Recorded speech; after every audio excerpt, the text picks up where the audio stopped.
Magandang araw mga ka-EDOX at welcome pong muli sa ating channel. Sa mga hindi pa nakag-subscribe sa channel ko, mag-subscribe na kayo para lagi kayong updated sa ating mga talakayan araw-araw.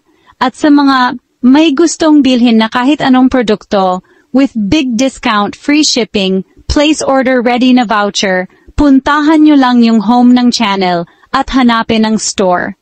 Malaking tulong na po yan sa akin at sa inyo din. Kaya tara na! This is presented to you by Education 4708. Just proceed to view the full content. Heto ang mga detalye tungkol sa paksang ito. Susubukan kong ipaliwanag ng malinaw at detalyado ang bawat bahagi gamit ang script na ito.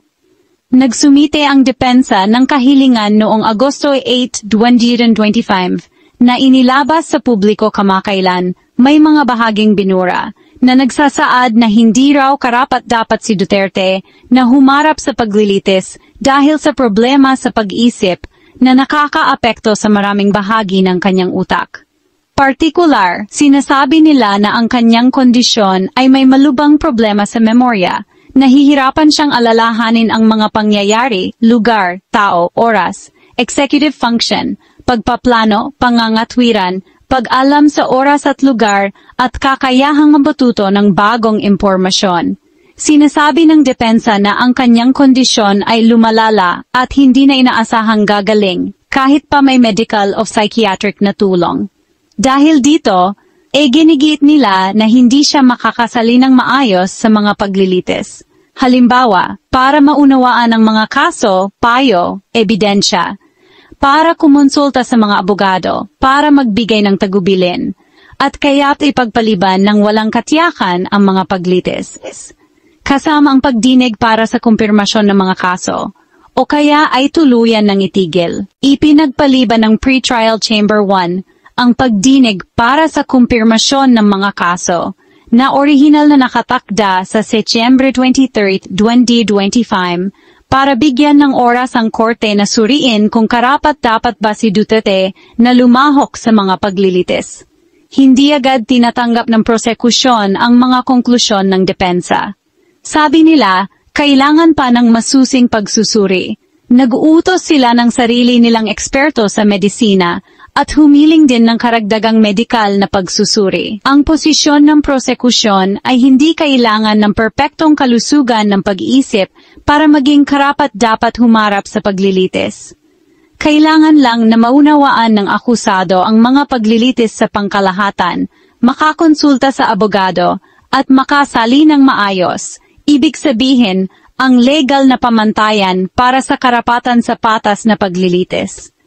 Ang mga grupo ng biktima ay tumututol sa walang katiyakang pagpapaliban dahil nakikita nila ito bilang posibleng taktika para patagalin ang mga paglilitis. Sa ilalim ng Rome Statute, ang nagtatag na kasunduan ng ICC, may karapatan ng mga pinaghihinalaan akusado sa isang patas na paglilitis, maunawaan ang mga kaso, masundan ang mga paglilitis, makapagbigay ng tagubilin sa abogado, at iba pa.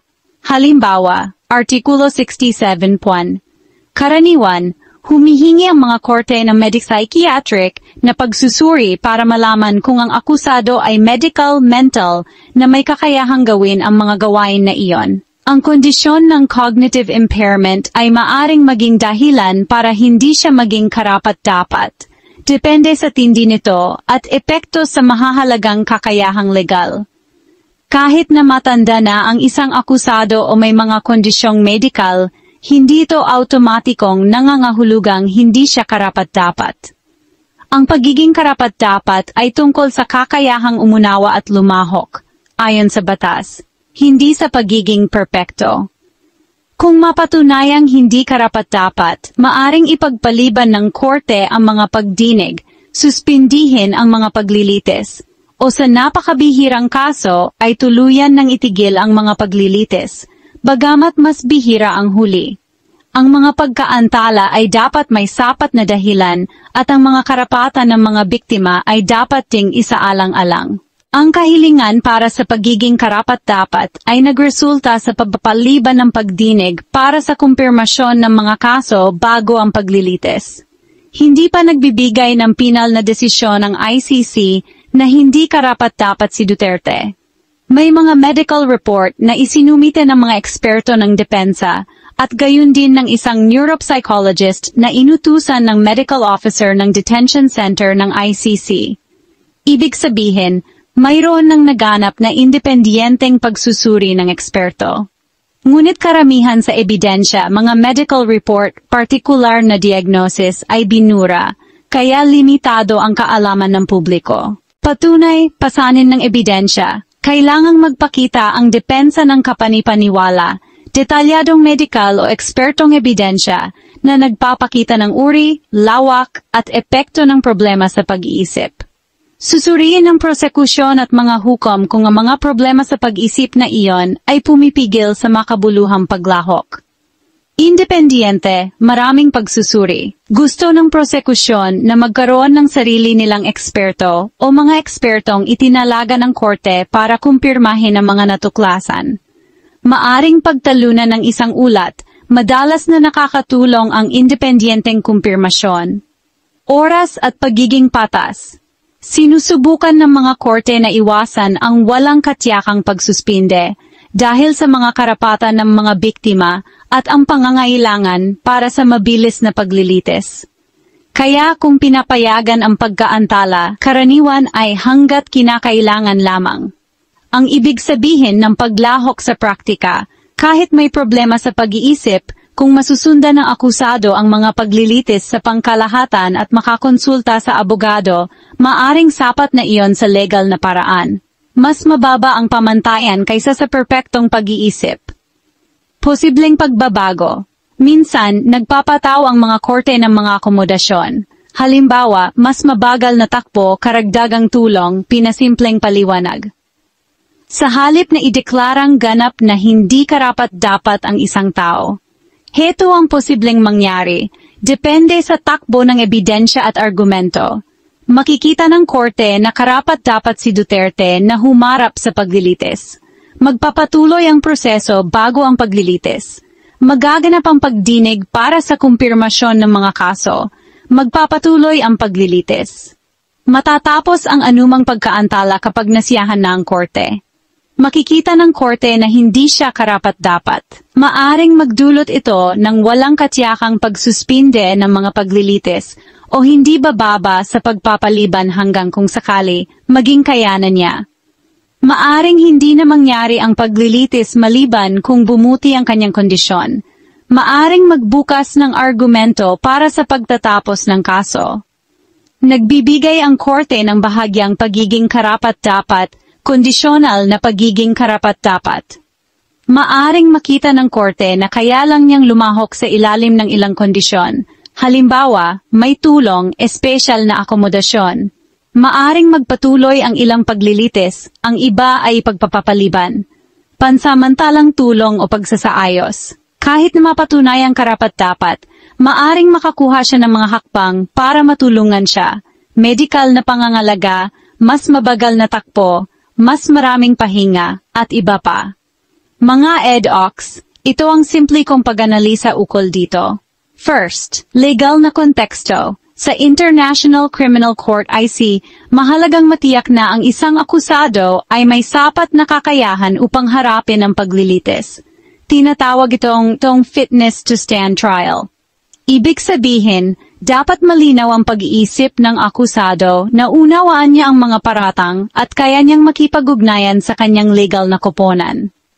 1. Kalusugan at edad ni Duterte. Si Duterte ay 80 taong gulang at madalas ipakita ng kanyang kampo na mahina na siya at may dinaranas na mga karamdaman. Gayunman, hindi automatikong rason ang edad o sakit para ipagpaliban o ihinto ang kaso. Kailangang may malinaw na ebidensya na ang kanyang kalusugan ay sagabal sa kanyang cognitive function at mental capacity.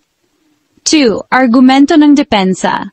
Ang depensa ay gumagamit ng isyung ito para humiling ng mga konsiderasyon gaya ng house arrest o mas mabagal na proseso. Maari rin nilang gamitin ito upang makalikha ng simpatya mula sa publiko, lalo na't may mga nakikitang pisikal na senyales ng panghihina si Duterte. 3. Posisyon ng prosekusyon at ng mga biktima. Ayon sa prosekusyon at sa panig ng mga biktima, ang fitness evaluation ay hindi dapat gawing hadlang sa katarungan. Kahit pa humina si Duterte, basta't kaya niyang maunawaan ang paglilitis at magbigay ng payo sa kanyang abogado, tuloy ang kaso. 4. Peligro ng delay tactics. Sa maraming internasyonal na kaso, ang fitness to stand trial ay nagagamit bilang taktika ng depensa upang ipagpaliban ang paglilitis. Kung makikitang ito ay delay lamang, maaaring magdesisyon ang ICC na magpatuloy kahit may kondisyon sa kalusugan ng akusado. 5. Mas malawak na epekto. Ang desisyon tungkol dito ay magiging mahalaga hindi lang para kay Duterte, kundi para sa kredibilidad ng ICC. Kapag nakita ng mundo na kaya nitong balansehin ang due process at ang karapatan ng mga biktima, lalakas ang tiwala sa internasyonal na hustisya. Ang issue ng fitness to stand trial ni Duterte ay nasa pagitan ng dalawang mabigat na prinsipyo, ang karapatan ng akusado sa makataong pagtrato at ang karapatan ng mga biktima sa hustisya. Malamang na kahit may edad at sakit siya, kung mapapatunayang kaya pa niyang makilahok sa kaso, itutuloy ng ICC ang paglilitis. Ang anumang maling paggamit ng issue bilang delay tactic ay maaring mauwi sa mas mahigpit na hakbang mula sa korte. Sa huli, mga ka-EDOX, ang usapin ng fitness to stand trial ay hindi lamang nakatuon sa kalagayan ng kalusugan ni Rodrigo Duterte, kundi higit sa lahat ay nakaugat sa karapatan ng mga biktima na marinig ang kanilang hinaing at makita ang katarungan. Totoo na dapat igalang ang karapatang pantaw ng akusado, lalo na kung may edad at may iniindang karamdaman, ngunit hindi rin maaring balewalain ang bigat ng mga paratang laban sa kanya. Ang hamon para sa ICC ay paano babalansehin ang dalawang interes na ito. Ang makataong pagtrato kay Duterte bilang isang matanda at akusado at ang matibay na panawagan ng libu-libong pamilya na mabigyan ng hustisya ang mga napatay sa war on drugs. Kung sa pagsusuri ng mga eksperto ay kaya pa niyang makibahagi at makipag-ugnayan sa kanyang mga abogado, dapat ipagpatuloy ang proseso. Sapagkat ang tunay na tanong ay hindi lamang kung may kakayahan pa ba siyang sumagot, kundi kung pahintulutan ba nating tuluyang mabalam ang paghahatid ng hustisya. Sa palagay ninyo, kung mapatunayang fit pa si Rodrigo Duterte na humarap sa paglilitis, dapat bang ituloy agad ng ICC ang kaso o bigyan pa rin siya ng konsiderasyon dahil sa edad at kalusugan niya? Bakit? Ipahayag ang iyong saloobin sa comments. At huwag kalimutang mag-like, mag-subscribe at mag-share nito sa iyong mga kaibigan. At ito ang EDOX DC na nagsasabing sa bawat panahon at pagkakataon sa katotohanan dapat nakatuon. Hanggang sa muli. Paalam.